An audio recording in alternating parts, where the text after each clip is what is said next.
Évaluez la situation et la gestion de votre nouveau temps disponible. Bonjour les amis, ce n'est pas un scoop, nous sommes tous confinés. Alors, un deuxième scoop, nous disposons tous de 24 heures. Mais en cette période de confinement, nous vivons une nouvelle expérience. Alors, il nous faut repenser notre mode de fonctionnement. Emmanuel Macron nous a indiqué que nous devions nous considérer en état de guerre et combattre contre un ennemi invisible, le coronavirus. Alors, je trouve le mot un peu fort, par respect pour ceux qui se sont battus au front pour libérer notre beau pays. Par contre, je retiens le mot ennemi. En confinement, vous avez deux ennemis, le gaspillage de temps et vous-même. Avec le confinement, vous allez être en perte de lien social, parfois en situation d'isolement, attaqué par l'ennui, la procrastination, la perte de repères temporels et la sédentarité. Ce sont des états que je ne connais bien puisqu'il y a un an, j'ai décidé de ne plus travailler pour un patron. Je me suis retrouvé donc à la maison et après 15 ans en tant que responsable qualité dans l'aéronautique, je souhaite donner des astuces aux personnes qui ont du mal à s'organiser au quotidien.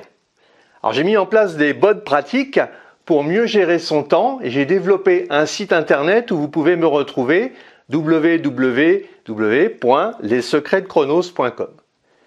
Et parce que je veux vous aider à passer ce cap délicat, cette formation est entièrement gratuite. Mais il va falloir changer quelques habitudes personnelles. C'est d'ailleurs ce qui va vous permettre de ne plus dépendre d'un système.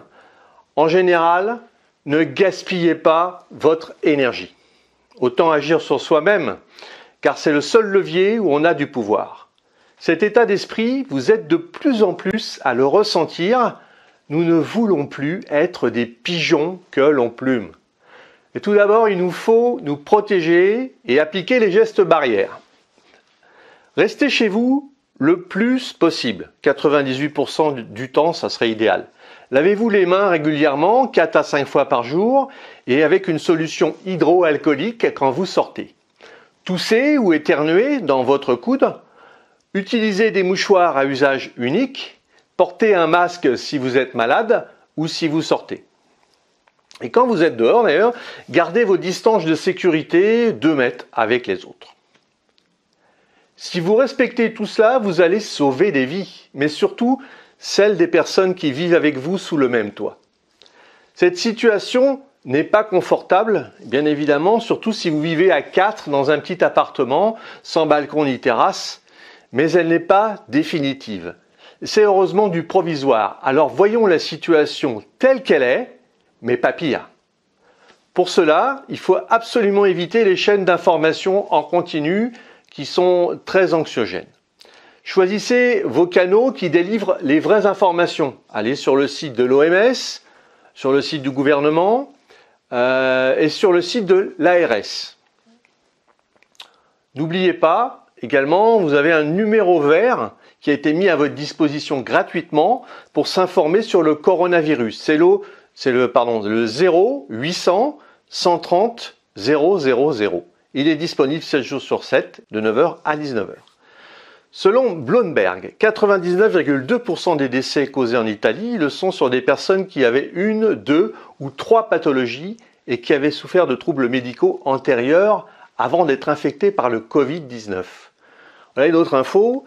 Sur 67 millions de Français, 120 000 personnes ont été déclarées positives et on a malheureusement constaté 12 210 décès à la date du 10 avril 2020.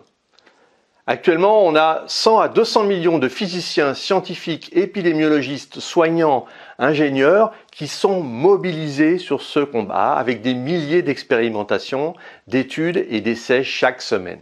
On n'a jamais vu autant de monde focalisé sur un même sujet.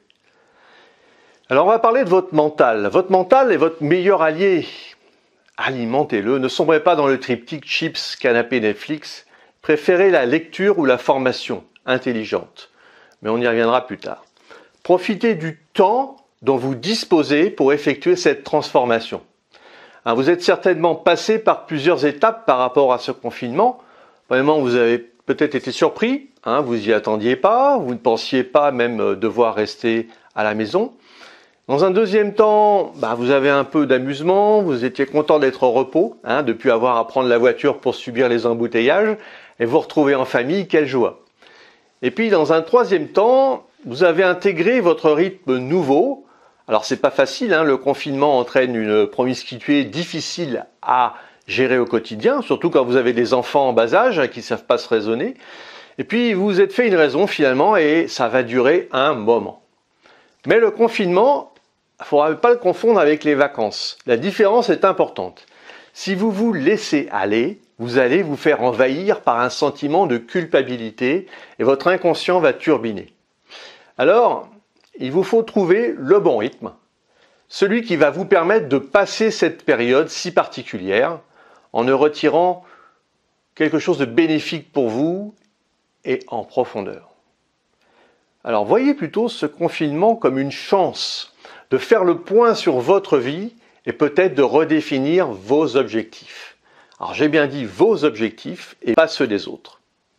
Si vous avez des enfants, soyez vigilants sur les sites sur lesquels ils surfent sur le web et mettez en place des règles. Internet est bien sûr un outil extraordinaire si on sait s'en servir.